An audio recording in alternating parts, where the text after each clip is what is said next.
Le scan politique, 62% des personnes interrogées ne se disent pas convaincues par la prestation du Premier ministre lors du débat télévisé de mercredi sur LCI, Le Figaro et RTL.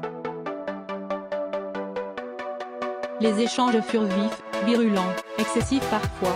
Édouard Philippe, déterminé, patient a pourtant fait preuve pendant 2h30 de calme, de pédagogie et de fermeté. Mais ça n'a manifestement pas suffi pour allier une majorité de Français aux 80 km/h et à la politique du gouvernement.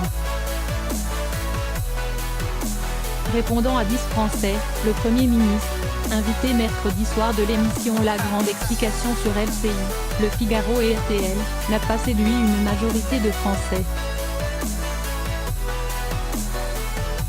Selon un sondage Harris Interactive et Poca réalisé pour les 3 médias, 62% des personnes interrogées ne se disent pas convaincues par la prestation du Premier ministre lors de ce débat télévisé, contre 38% seulement d'opinions inverses. Face à ces 10 Français en colère, le chef du gouvernement a été vivement accroché par une retraitée, un restaurateur ou encore une fonctionnaire, tout en répondant à des questions sur le pouvoir d'achat, la taxe carbone ou les impôts. Un débat intense, de l'aveu même du Premier ministre, dont il profite tout de même en partie. Car 64% des personnes interrogées l'ont jugé courageux, crédible 45%, ou encore honnête, 58%. Pas moins de 54% ont jugé qu'il savait faire preuve d'autorité et 52% pensent qu'il sait où il va. Des échanges dans ce point plus précisément, 37% des sondés seulement se disent convaincus par ses interventions sur le montant des impôts, 30% sur l'IS, ou encore 29% sur le pouvoir d'achat.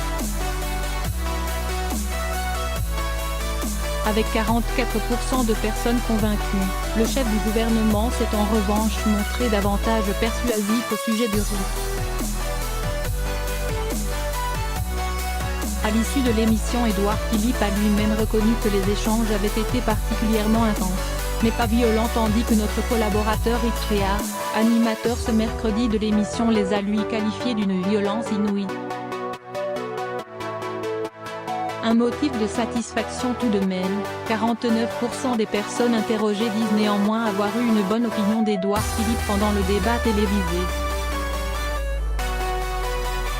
Ce chiffre était de 44% avant l'émission. À mi-parcours du grand débat national et à l'analyse de récentes enquêtes d'opinion, les effets se font malgré tout sentir pour le couple de l'exécutif.